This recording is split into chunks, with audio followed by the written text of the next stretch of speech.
El Foro Argentino de Radios Comunitarias presenta Informativo Farco. ¡Ganamos! ¡Es el triunfo de las organizaciones libres del pueblo! Las noticias desde los ojos de las radios comunitarias. Corresponsales en todo el país. Porque soñamos que debe haber una Argentina para todos. Esa es la lucha y la hacemos. Otras voces, otras noticias, otro punto de vista. Informativo Farco. Hola Argentina, muy buen día, ¿cómo están? Bienvenidas, bienvenidos a esta producción informativa nacional de Farco, el Foro Argentino de Radios Comunitarias, un noticiero que hacemos en red desde todo el país y que emitimos desde Rosario, donde está nuestro centro de producción. Invitamos a ustedes a compartir la primera edición de hoy viernes 16 de septiembre de 2016.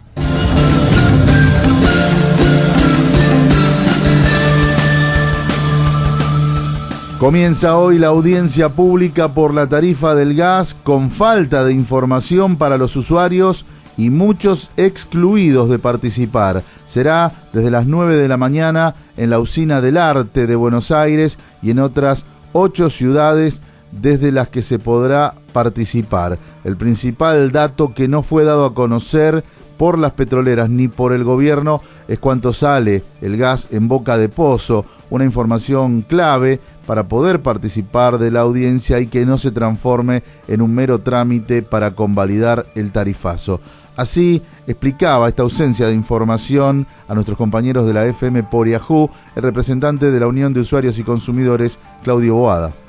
Nosotros tenemos que pensar que el valor del gas en boca de pozo absorbe un 60 o un 70% de lo que es la facturación que nosotros recibimos, y es, digamos, lo que le cuesta a las petroleras o a las gasíferas sacar el gas y inyectarlo en las cañerías, en los gasoductos, que después ese es el valor de transporte, y después está el de distribución, el que recorre llega hasta nuestros domicilios. Así que estamos con muy poca información. La Corte dijo que discutiéramos el valor del gas en boca de pozo, o sea, cuánto cuesta, y ninguna petrolera ha mostrado sus costos, y el Estado Nacional tampoco se preocupa. Y como decíamos, la mayoría de los que se anotaron en las distintas sedes del Enargas en el país fueron excluidos por el gobierno para participar de la audiencia. Por ejemplo, en Córdoba, ninguno de la decena de abogados que presentaron recursos de amparo en su momento contra el tarifazo y lograron medidas cautelares quedaron incluidos como expositores a pesar de haberse anotado. Por eso hoy allí van a presentar a la justicia una impugnación de esta audiencia. Una situación similar ocurrió en Rosario, donde también quedó afuera la mayoría de los anotados. En declaraciones a Aire Libre, Radio Comunitaria, el representante de la Asociación Casco Histórico, Fabio Acosta, dijo que es una falta de respeto al interior del país. Muy pocas, realmente muy pocas, porque nos parece, digamos, como una falta de respeto, digamos, que el interior del país participe de una audiencia tan importante como esta, digamos, a través de una teleconferencia, y en lugares mucho más chicos, digamos, de la gente, digamos, que se anotó. Acá en Rosario, alrededor de 90 personas entran en el auditorio del Colegio de Abogados y se han anotado más de 250. Por eso, bueno, seguramente después de la salida se hará alguna manifestación de repudio, digamos, a esta metodología, ¿verdad? El gobierno nacional informó que en total serán 373 participantes de todo el país, entre funcionarios, representantes de organizaciones y usuarios en general. Si todos asisten y si se suman los tiempos de exposición previstos para cada uno, da un total de unas 40 horas de duración de la audiencia, por lo que se extendería todo el día de hoy, desde las 9 de la mañana, todo el día de mañana sábado y también parte del domingo. La audiencia será abierta por el ministro de Energía, Juan José Aranguren, que tendrá 20 minutos de exposición. Luego lo hará el gobernador de Río Negro, Alberto Gueretilnec, que tendrá 15 minutos, al igual que el ministro de Energía de Neuquén, Alejandro Nicola. Después será el turno de los representantes de las petroleras, las empresas transportadoras de gas, los defensores del pueblo de algunas provincias y ciudades, También tendrán 5 minutos de exposición los representantes de distintos sindicatos, legisladores nacionales, usuarios no residenciales de la industria y del comercio y también algunos intendentes. El listado se completa con unos 200 inscriptos como usuarios individuales que tendrán 5 minutos cada uno. La sede central de la audiencia es en la Usina del Arte de Buenos Aires y allí estarán la mayoría de los participantes. El resto lo hará por videoconferencia desde las distintas sedes regionales que estarán en Paraná, en Ushuaia, en Córdoba, en Rosario, en Mendoza, en Neuquén, en Salta y en Santa Rosa. En Buenos Aires, distintas organizaciones se van a estar movilizando para rechazar el tarifazo que se intenta aplicar hacia la sede de la Usina del Arte. Irán esta mañana organizaciones como la CTA, la Corriente Federal de Trabajadores, los partidos de izquierda, el Frente Popular, Darío Santillán, algunos gremios docentes, entre otras organizaciones. Estás escuchando Informativo Farco. Yo con 5.000 pesos comía al mes, me sobraba una moneda. Ahora con los 5.000 que gano de jubilado, que no llego a los 5.000, no me alcanzan para los 15 días. El noticiero nacional del Foro Argentino de Radios Comunitarias.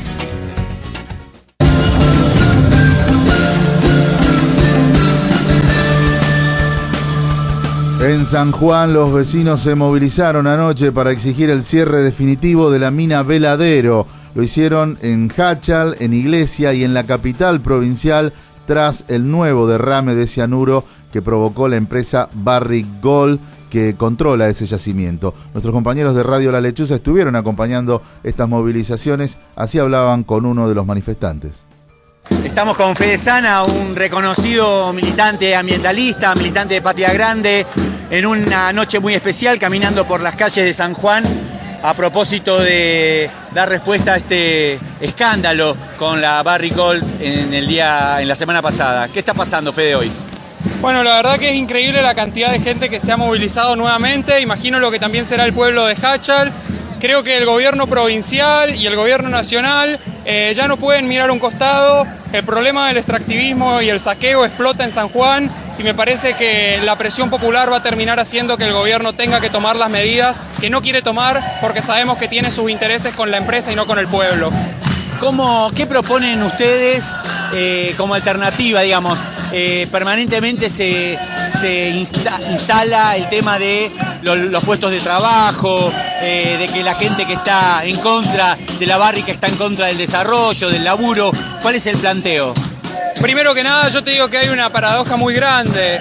Es muy loco pensar que un trabajador minero, porque los obreros mineros están dejando buena parte de su vida ahí para poder mantener a sus hijos, para poder darles educación y salud cuando después no van a tener un medio ambiente sano en el cual crecer. Nosotros, por supuesto, que tenemos en cuenta los puestos laborales, proponemos la diversificación del modelo productivo, proponemos crear nuevos puestos de trabajo a partir del desarrollo agrícola, turístico y también de una pequeña minería que no toque nuestras fuentes de agua, proponemos la creación y la apuesta a las energías renovables y muchas cuestiones más. San Juan tiene todas las posibilidades para hacerlo y solo es cuestión de que haya voluntad política, pero esa voluntad política solo va a llegar si el pueblo está organizado y presiona en las calles. ¿Cómo pensás que sigue esta historia con la Barrick? ¿La consigna es cierre definitivo y reparación? Mirá, cómo quiero que siga es lo que vos decís, cierre y remediación y prohibición también, y que se haga efectiva la consulta popular que el pueblo de Jáchal está pidiendo. Estás escuchando Informativo Farco. Es un mito de que las empresas mineras generan trabajo y que la minera trae beneficios para todos, ya está demostrado que no es así. Y ahora con la quita de retención es peor todavía. El noticiero nacional del Foro Argentino de Radios Comunitarias.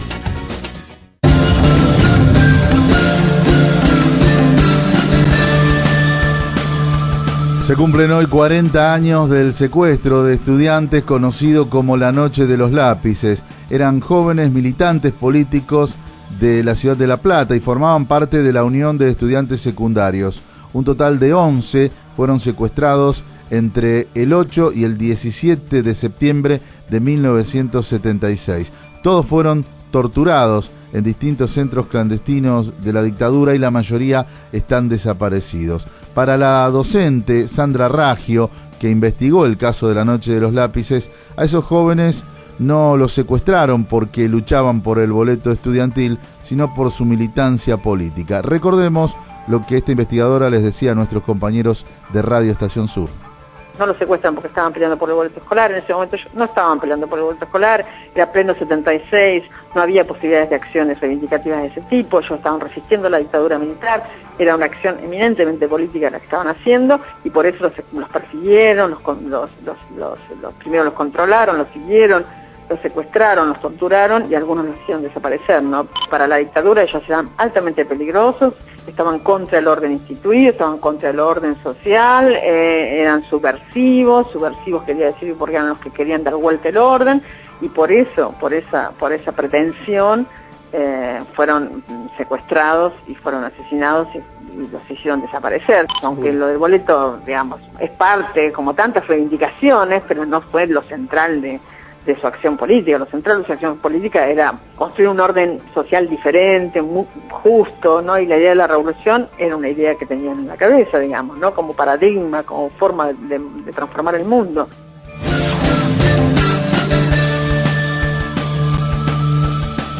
Y además de cumplirse en estos días 40 años de la Noche de los Lápices, también se cumplen 10 años de la desaparición de Jorge Julio López.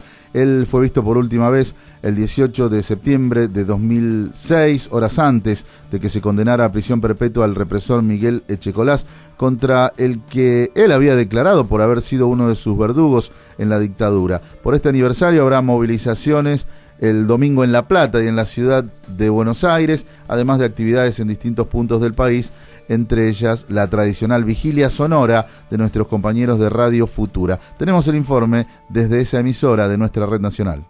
El domingo se cumplirán 10 años de la desaparición en democracia de Jorge Julio López. Fue desaparecido por segunda vez el 18 de septiembre de 2006 en la ciudad de La Plata. Antes había estado detenido y desaparecido durante la dictadura militar.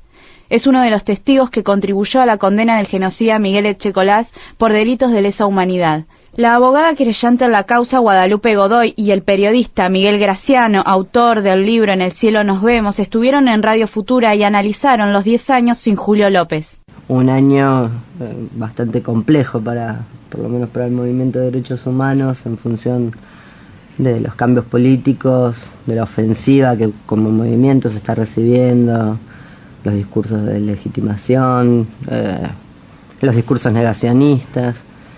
La posibilidad de la domiciliaria de Echecolás, que hace un mes tuvimos esa ofensiva también, así que es un marco complejo, pero a la vez también con el optimismo que genera saber que el movimiento popular siempre ha tenido la capacidad, incluso en las peores etapas, de resistencia, de seguir reclamando juicio y castigo, y la segunda desaparición de López también está incluida en ese reclamo.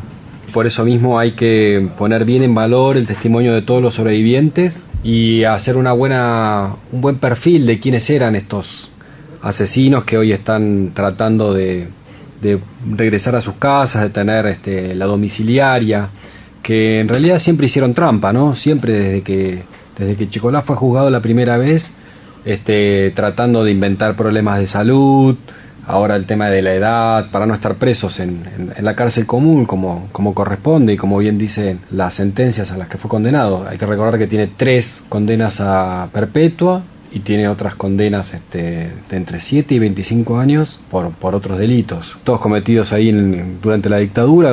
La causa judicial que investiga la desaparición de López no arrojó en 10 años ninguna pista sobre su destino. Sin embargo, todavía sigue abierta. Durante la madrugada del 17 al 18 de septiembre, como hace varios años, Radio Futura hará una vigilia sonora por un nuevo aniversario de la desaparición de Julio López. Reportó para Farco Radio Futura desde la ciudad de La Plata.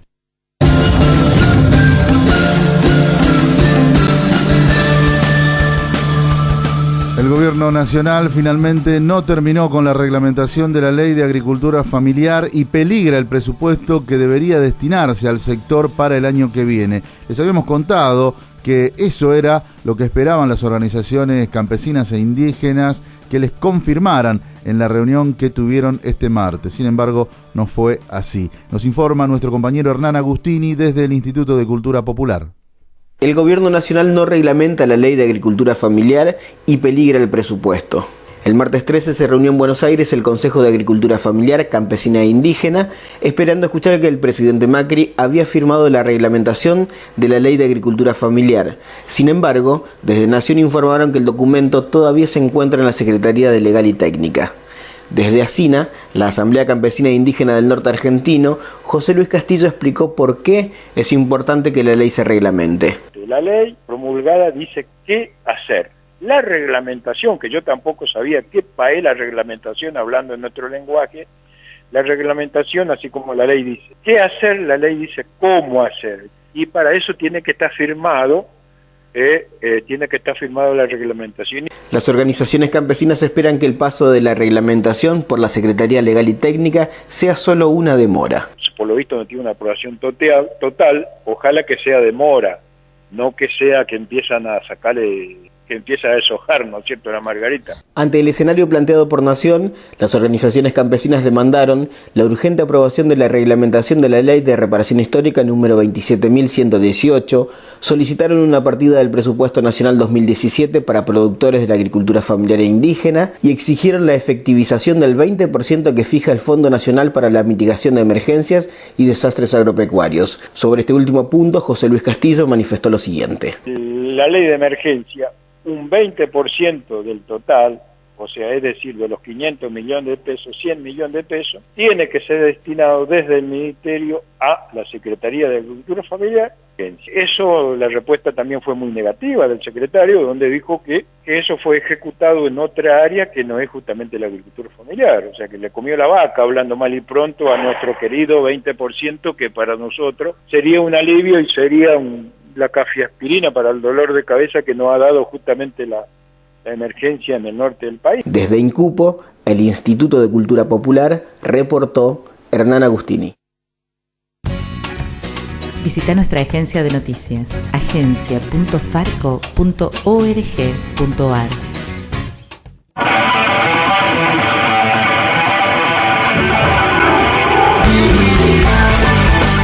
Y esta fue nuestra primera edición de hoy, viernes 16 de septiembre de 2016. Cristian Torres estuvo en los controles, Pepe Frutos en la conducción, junto a las radios comunitarias que integran Farco. Volvemos a encontrarnos en la segunda del día. Chau.